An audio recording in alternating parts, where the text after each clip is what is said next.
The Kh-32 is a new Russian air-launched cruise missile. It is a significantly improved version of the previous Kh-22 with improved guidance, improved resistance to jamming, improved engine and longer range. The Kh-32 was specially designed to attack U.S. carrier battle groups, as well as various ground targets. It will be carried by Russian Tu-22M3M medium-range bombers. Development of the Kh-32 began back in the mid-1980s. It was created by Raduga Design Bureau. Since the early 1990s, development of this missile was stopped numerous times due to funding problems. Testing of the Kh-32 began in 1998. There were constant setbacks and delays. Trials of this missile were finally completed only in 2016. The Kh-32 was officially adopted during the same year. So this weapon is rather dated, as it took more than 30 years to develop this missile. Russian Air Force currently operates just over 60 Tu-22M3 bombers. Though serviceability rate of these bombers is around 50% or even lower. It is planned that within the next couple of years some of these bombers will be upgraded to the new Tu-22M3M standard in order to be compatible with the new Kh-32 missile. This long-range missile was originally designed to overcome the U.S. Aegis and Patriot air defense systems that emerged in the early 1980s and were the most sophisticated air defense systems in the world. The U.S. Aegis is Naval Air Defense System. Since the early 1980s it was carried by Ticonderoga-class cruisers. Since the early 1990s the Aegis air defense system was also installed on Arleigh Burke-class destroyers that were built in large numbers. Both Ticonderoga and Arleigh Burke-class warships protected the U.S. aircraft carriers from hostile missile attacks.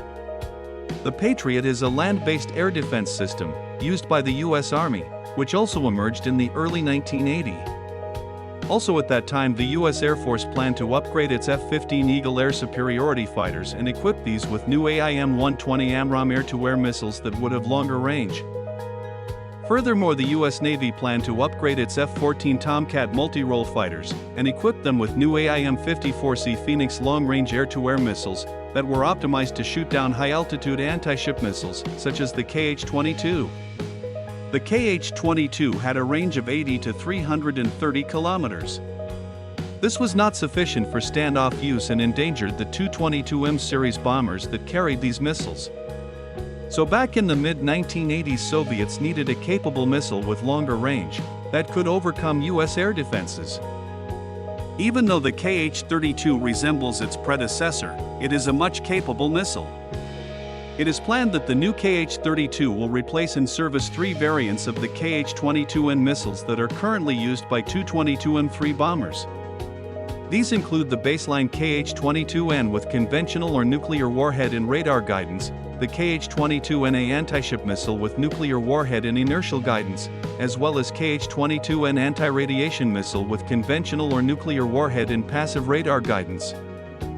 So it is planned that the Kh-32 will become the main weapon of the Tu-22M3 and further upgraded Tu-22M3M bombers. Even though the Kh-32 has identical dimensions as the Kh-22, it has longer range.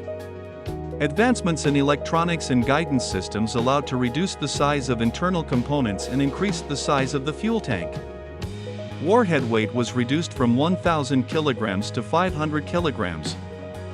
Furthermore, the Kh-32 is fitted with a more fuel-efficient engine. All of these improvements allowed to extend its range significantly.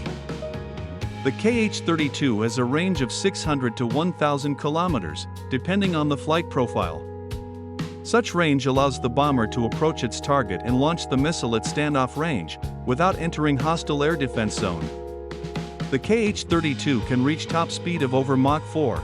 939 km per hour, in its terminal phase. It can outrun a number of interceptor missiles, such as SM-6. After launch, this long-range missile was designed to climb to an altitude of 40 and reach stratosphere and then dive towards the target. Most radars cannot detect and track targets that approach from the top. Alternatively, this missile can perform a lighter dive from the stratosphere and approach the target flying at around 150 to 200 meters to the ground. At such extreme altitudes it cannot be reached by hostile air defense missiles. The previous Kh-22 could climb only to 12 or 22.5 kilometers. The Kh-32 has a conventional 500 kilograms warhead. Alternatively, it is available with a nuclear warhead. This one is estimated to have a blast yield of around 150 to 500 kT. So even though warhead of this missile is much smaller than that of the previous Kh-22, the new Kh-32 should be much more accurate than its predecessor.